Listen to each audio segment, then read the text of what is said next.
Saudações, meu amigo Anísio, camarada de luta e de paz, que dedica uma vida inteira em prol de uma sociedade justa e igualitária.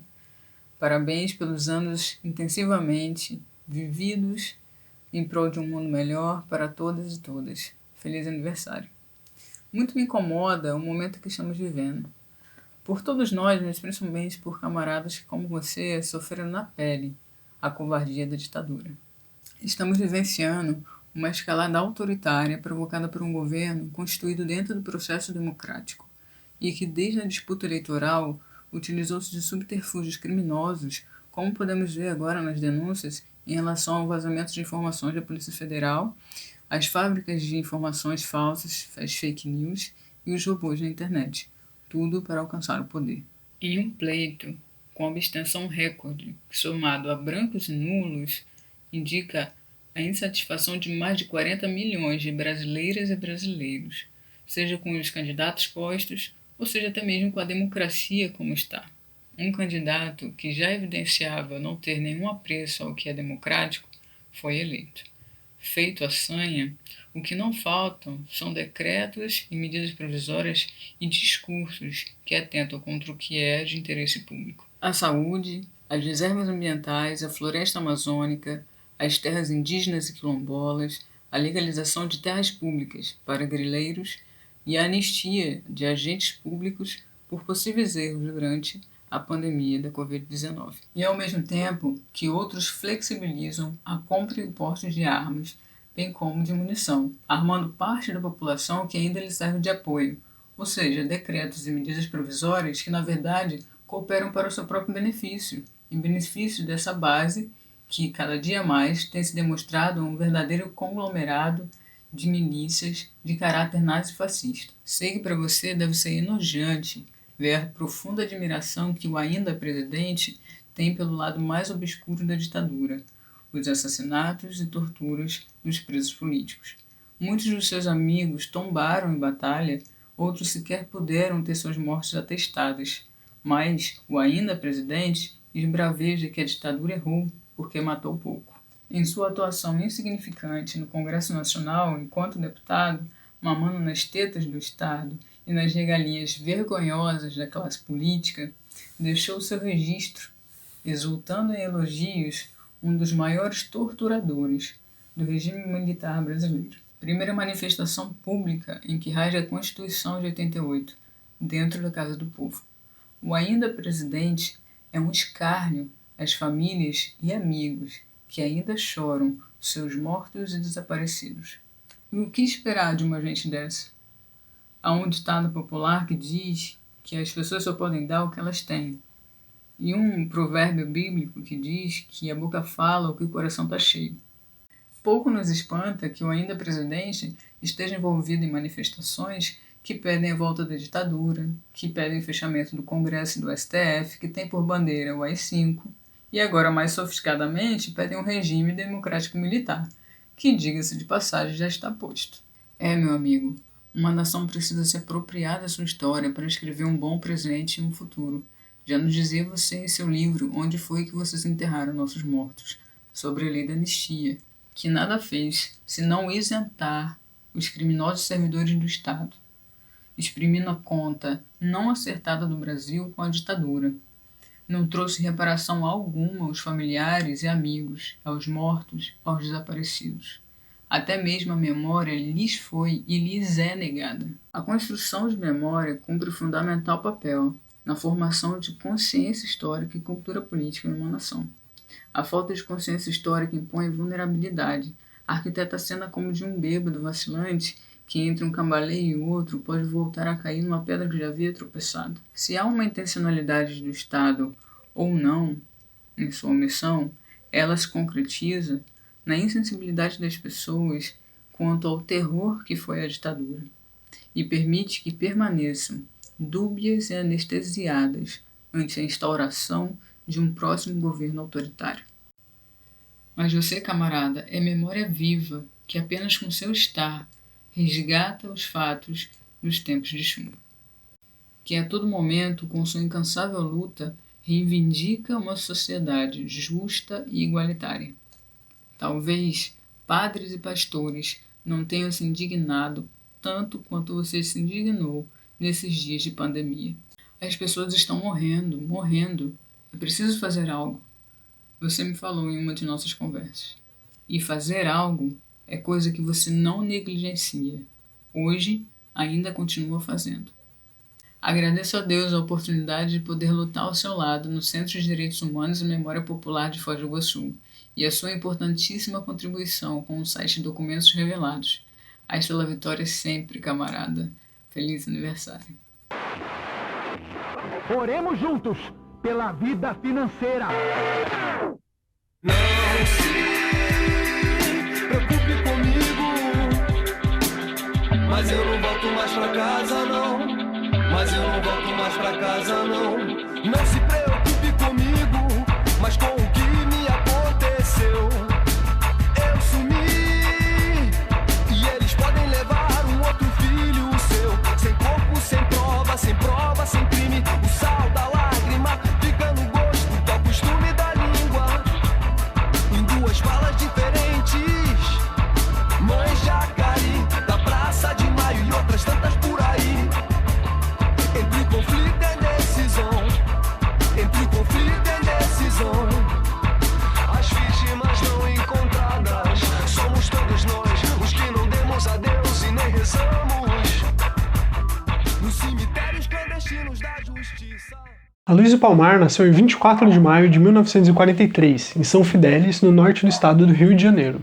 Seus primeiros contatos com questões sociais foram por meio das obras de Graciliano Ramos e Jorge Amado. Com 15 anos, ele teve o seu primeiro contato com o marxismo, por meio de um grupo de operários calceteiros do PCB que pavimentavam as ruas da sua cidade. Com 16 anos, a sua família se muda para São Gonçalo, na Grande Rio. Ali, Aloysio se insere no movimento estudantil e tem seus primeiros contatos com movimentos populares. No mesmo ano da mudança, ele vivenciou a Revolta das Barcas ocorrida em Niterói, que foi uma revolta da população contra o péssimo serviço oferecido pela companhia de travessia entre Rio e Niterói. A estação das barcas foi totalmente destruída, e os revoltosos ainda marcharam em direção à residência do empresário dono das barcas. Aloysio conta que esse foi um evento de grande influência na sua tomada de consciência política. Em 61, com a renúncia de Jânio Quadros, setores da sociedade, principalmente uma ala golpista militar, defendiam a ruptura jurídica, impedindo a posse de João Goulart, que era o vice, e convocando novas eleições. Por outro lado, houve a campanha da legalidade liderada por Brizola, principalmente ocorrida nos estados do Sul e Sudeste. No Rio de Janeiro, Aloysio participou da resistência pela manutenção da ordem constitucional, ou seja, pela sucessão de Jango ao cargo da presidência. Nessa época, o principal veículo de formação intelectual era o ISEB, que era uma instituição vinculada ao Ministério da Educação. O ISEB era voltado ao estudo e divulgação das ciências sociais no país. Dentro do ISEB, a perspectiva dominante era do nacional-desenvolvimentismo. A ideia era basicamente industrializar o Brasil por meio de um projeto de industrialização liderada pela burguesia industrial e apoiada pelas classes populares. Isso em contraposição ao projeto retrógrado das elites latifundiárias e do imperialismo. As reformas de base propostas pelo governo de João Goulart seguiam essa tese. Nessa época, Aloysio circulava entre os diversos setores e organizações da esquerda, mas convencido de que o caminho ao socialismo seria pacífico, ele filia-se ao PCB em 1962. O PCB, influenciado pelas teses da Terceira Internacional, assumia que era necessário o país passar primeiro por uma revolução burguesa antes de uma revolução socialista. Então o governo Jango iria realizar as reformas estruturais, abrindo caminho para a modernização do país e com isso para um projeto socialista de sociedade. Entre 62 e o golpe em 64, Aloysio foi dirigente estudantil em Niterói e foi um dos responsáveis pela implantação do PNA na região, que utilizava o método Paulo Freire para alfabetizar a população e educar para a solução de problemas sociais à sua volta. Em 1º de abril de 64, mobilizando a paranoia típica da Guerra Fria para influenciar a sociedade, o projeto nacional desenvolvimentista foi atropelado por tanques e militares, apoiado pelas elites agrárias e pela elite industrial, que o projeto nacional desenvolvimentista acreditava ser uma aliada, além da ação dos Estados Unidos, que hoje é comprovada. Nos primeiros anos do golpe, Aloysio mantém as suas atividades, já que ele trabalhava e era estudante de Ciências Sociais na Federal Fluminense. Ele buscava meios de fazer resistência ao golpe. Produzia o jornal Resistência no quarto que dividia com um colega e tentava reorganizar as bases do partido aqui e ali, tomando os cuidados para não ser pego. Junto com Apolônio de Carvalho e Nicolau Abranches, seus colegas de partido, eles publicavam o jornal semanário Avante, que além de denunciar os crimes da ditadura, também combatia as teses do Comitê Central do PCB. Rapidamente ocorria sua ruptura com as teses do nacional-desenvolvimentismo. A fundamentação teórica dessa ruptura, de acordo com ele próprio, foi principalmente o livro de Caio Prado Júnior, A Revolução Brasileira, e o livro de Regis Debray, Revolução na Revolução. Debray apontava o foco guerrilheiro como tática de mobilização e conscientização das massas. Nesse momento surgem dissidências do PCB em vários estados, todos compreendendo a impossibilidade de uma aliança com a burguesia nacional e, consequentemente, os limites de um projeto nacional desenvolvimentista. Nesse sentido, o único caminho para a superação dos entraves estruturais e das desigualdades do Brasil seria a construção do socialismo. Em fevereiro de 1967, o Aloysio ajuda a organizar o baile da UNE no Sindicato dos Operários Navais do Rio, para arrecadar fundos para a criação de uma gráfica clandestina. Nesse baile, os estudantes entoaram uma versão alternativa da marchinha de carnaval Máscaras Negras.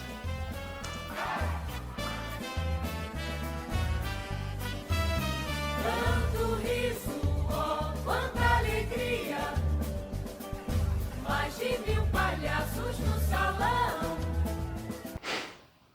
Imagina se a milicada ia aguentar a zoação. O DOPS baixou no sindicato, prendeu muita gente, o Aloysio fugiu, conseguiu comprar uma impressora, mas a gráfica nunca chegou a ser montada. A repressão se aprofundava. A atuação política do Aloysio já se tornava insustentável. Mesmo tomando os cuidados de não visitar os seus familiares, a repressão invadiu a casa de seus pais mais de uma vez, levando seus irmãos, o mais novo tendo 15 anos, e submetendo os dois a interrogatório. Já com o nome visado pelos serviços de inteligência do Exército, não restava outra alternativa ao Aloysio senão radicalizar a sua luta. Como dirigente da dissidência comunista do Rio de Janeiro, que mais tarde veio da origem ao MR8, Aloysio ficou responsável por montar um foco guerrilheiro no interior do Paraná, com apoio da dissidência comunista paranaense. Aí eles dividiram o grupo que ia fazer as ações urbanas no Rio e o grupo que ia fazer a guerrilha rural no Paraná. Aloysio foi para o oeste paranaense junto com outros camaradas e passaram um ano na mata do Parque Nacional do Iguaçu, fazendo o reconhecimento do território. E principalmente estabelecendo uma rede de apoio com os agricultores e os trabalhadores rurais da região. Ele conta que muitas vezes eles foram recebidos com muita solidariedade por esses trabalhadores, que davam refeições para eles e muitas vezes abrigos também. Alguns deles, inclusive, queriam ser recrutados para a guerrilha, mas ainda não era o momento de recrutar mais forças. E na verdade esse momento nunca chegou. Em fevereiro de 69, membros do Colina, Comando de Libertação Nacional, foram capturados e várias pessoas passaram a ser caçadas, inclusive um dos dirigentes da dissidência comunista do Rio. Era questão de tempo, então, até a repressão ter informações sobre o foco no oeste paranaense. Aí, durante os trabalhos de desativação da estrutura do foco, o Aloysio foi preso. Ele e seu colega Mauro tinham acabado de evacuar os equipamentos deixados na casa de um dos contatos. Então o carro estava cheio de livros subversivos, todo livro é subversivo para a ditadura, e armamentos. Nas proximidades da rodoviária de Cascavel, Mauro bateu em outro carro. Aí o Mauro foi procurar um mecânico para fazer o orçamento e o Aloysio ficou ali por perto para ficar de guarda no carro. Ele foi reconhecido, gritaram lá, comunista aqui, e foi preso. Sobre esse primeiro momento, ele conta que ele foi torturado em um pau de arara, enquanto era afogado com um pano sobre o rosto e jogavam água com uma mangueira.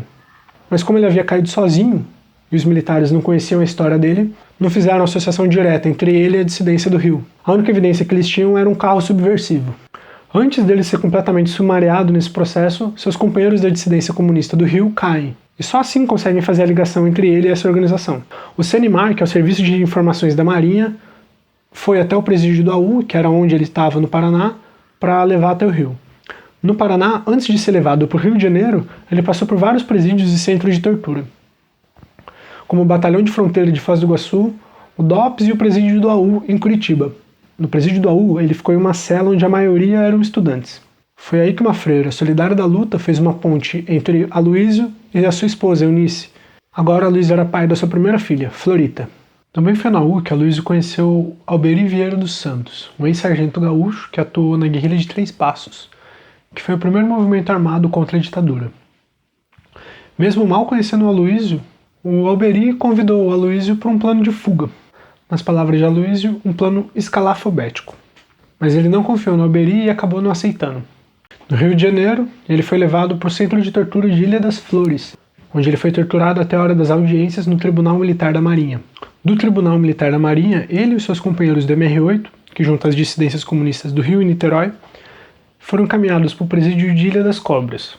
No presídio de Ilha das Cobras, eles ficaram em uma caverna transformada em cela até agosto de 1970, quando foram condenados pelo Tribunal Militar. No ato de condenação, o MR8 ficou de pé e entoou o hino da independência. Foram então levados ao presídio Cândido Mendes, em Ilha Grande. Foi durante um castigo na solitária desse presídio que a Luísa ouviu por um radinho clandestino que a VPR tinha sequestrado o embaixador suíço. Mas durante a noite, tentando abaixar o volume do rádio, ele acabou aumentando. Era a hora da ronda, os guardas aprenderam o rádio. E aí ele acabou não acompanhando as negociações. Então ele não soube que o nome dele estava na lista que ia ser trocada pelo embaixador. Mas claro que ele não teve dúvidas, ele aceitou. 70 presos políticos foram enviados para o Chile em troca do embaixador suíço em janeiro de 71. Naquele momento, o Chile vivia um momento ímpar de mobilização social com a via chilena ao socialismo, da Unidade Popular de Salvador Allende, que em 1973 também sofreu um golpe militar. A Luísa ficou no Chile até 72, quando ele estabeleceu contatos para voltar à luta no Brasil. Ele embarcou em um avião com destino a Buenos Aires usando um disfarce que uma amiga sua, atriz de telenovelas no Chile, tinha feito para ele. Já na Argentina, a Luísa foi para Campo Grande, em Misiones. Lá ele comprou um sítio que ia servir de base logística para futuras ações. Mas ele levava uma vida comum, como um plantador de chá missioneiro, então ele acabava não levantando muitas suspeitas. Até que no final de 72, o movimento agrário missioneiro, que agrupava plantadores de chá da região, radicalizaram sua luta por melhores preços na colheita. Por precaução, a Luísa abandonou a região e foi para a capital de Misiones, Posadas. A Luísa leva então a sua esposa e sua filha para Posadas, onde ele abriu uma tornearia que ia servir tanto a VPR quanto ao ERP argentino. Em janeiro de 74, a Luísa deixou Posadas para encontrar com seu amigo Ceará em Buenos Aires. Enquanto ele esperava seu amigo, ele decidiu caminhar pela capital argentina. Foi assim que ele encontrou o Alberi, aquele mesmo do AU, que convidou ele para um plano de fuga, e Onofre Pinto, um dos fundadores da VPR. A Luísa então entrou em um café para tentar não ser visto, mas Alberi entrou atrás, encostou ao seu lado no balcão e contou, sem discrição alguma, que ele estava coordenando uma entrada no Brasil de um grupo de guerrilheiros para a reativação do foco no Parque Nacional do Iguaçu. Ele disse ainda que sabia da atuação do Aloysio na região de Misiones e queria recrutar ele para a ação. Aloysio marcou um encontro com ele mais tarde, mas ele estava desconfiado do Alberi e meteu o pé para Misiones. Após o golpe do Chile em 73, foi organizada a Operação Cóndor, em que as ditaduras da Argentina, Uruguai, Chile, Paraguai, Bolívia e Brasil integraram seus sistemas de inteligência e repressão com o apoio dos Estados Unidos. Em 74, Posadas estava repleta de espiões do Brasil, do Chile, da Argentina e do Paraguai. Mas a AAA, uma organização fascista de extermínio de opositores, naquele momento representava uma ameaça maior. A Luísa e sua família, então, fugindo do cerco missioneiro, vão para a cidade de Resistência, no Chaco argentino. Moraram 5 anos em Resistência, onde tinha uma fábrica de soda, até a anistia do Brasil em 79. Nessa fase do exílio, a Luísa quase não tinha mais atividades militantes, buscava apenas sobreviver e preservar sua família. Ele relata que era a ruptura, o desenraizamento do universo de referências que dera sentido à minha vida nos últimos anos. A derrota de um projeto político e pessoal me levava a representar um novo papel. Finalmente veio a anistia. A Luísa voltou para Foz do Iguaçu com a sua família em setembro de 79. Finalmente era o fim do exílio e da clandestinidade. Era o momento de pesar as perdas e lutar uma nova luta contra a ditadura. Em Foz, ele primeiro escreveu para o jornal Hoje Foz, onde conheceu Adelino, Gessé e Juvencio Mazzarolo. Em 80, esse jornal foi vendido a um político ligado à antiga Arena, e aí os 4 foram demitidos. Eles se tornaram sócios e montaram o jornal Nosso Tempo, que tinha uma linha editorial crítica à ditadura, atacando principalmente o prefeito, interventor federal nomeado para a cidade, e as ações da Itaipu Binacional, as condições de trabalho e vida dos operários de Itaipu, as desapropriações dos camponeses e a condição dos indígenas da região. Ainda sob a ditadura, em 84, Aloysio pesquisava o paradeiro dos desaparecidos da ditadura, principalmente o grupo da VPR, de Daniel Carvalho, Joel Carvalho, Henrique Rugia, José Lavecchia e Vitor Ramos, liderados por Onofre Pinto. Nessa época, Aloysio já suspeitava que o Alberi era do canil da ditadura, um cachorro dos militares. Em uma matéria publicada no jornal Nosso Tempo, em 84, ele sugeria que o grupo havia sido atraído por Alberi para uma armadilha armada pelo exército nas proximidades de Santo Antônio do Sudoeste. Em 1993, Marival Chaves, ex-agente do Centro de Informações do Exército, envia informações sobre o paradeiro da VPR para o grupo Tortura Nunca Mais, do Rio de Janeiro. Ele confirma que Alberi era um agente infiltrado e que os 5 militantes foram mortos em uma emboscada, e que Onofre havia sido levado para o batalhão de fronteira de Foz do Iguaçu e lá foi torturado e morto. Ainda assim, foram anos de pesquisa até resolver o caso, que aponta o general Curió como chefe da operação de extermínio. Em 2004, Aloysio ajudou a organizar a busca pelos corpos realizada pela Comissão de Desaparecidos da Secretaria Nacional de Direitos Humanos. O local aproximado da chacina foi no Parque Nacional do Iguaçu, na Estrada do Colono, entre Serranópolis do Iguaçu e Capanema. Apesar das buscas, os corpos nunca foram encontrados. Bom, a trajetória da vida do Aloysio Palmar, a sua atuação política e a história das investigações pelos desaparecidos da VPR foi extremamente resumida nesse vídeo. Se você realmente quer conhecer mais sobre Aloysio Palmar, sobre as investigações sobre o paradeiro dos militantes da VPR, da solidariedade dos militantes da esquerda latino-americana que lutavam contra as ditaduras que violentavam a nossa América, então você vai querer ler esse livro. Atualmente, Aloysio continua a nossa luta pela construção de uma sociedade justa, livre e igualitária. Seus esforços se concentram no Centro de Direitos Humanos e Memória Popular de Foz do Iguaçu e no portal digital Documentos Revelados, onde documentos confidenciais dos aparelhos da ditadura encontram-se disponíveis ao público. Forte abraço, Aloysio. Venceremos!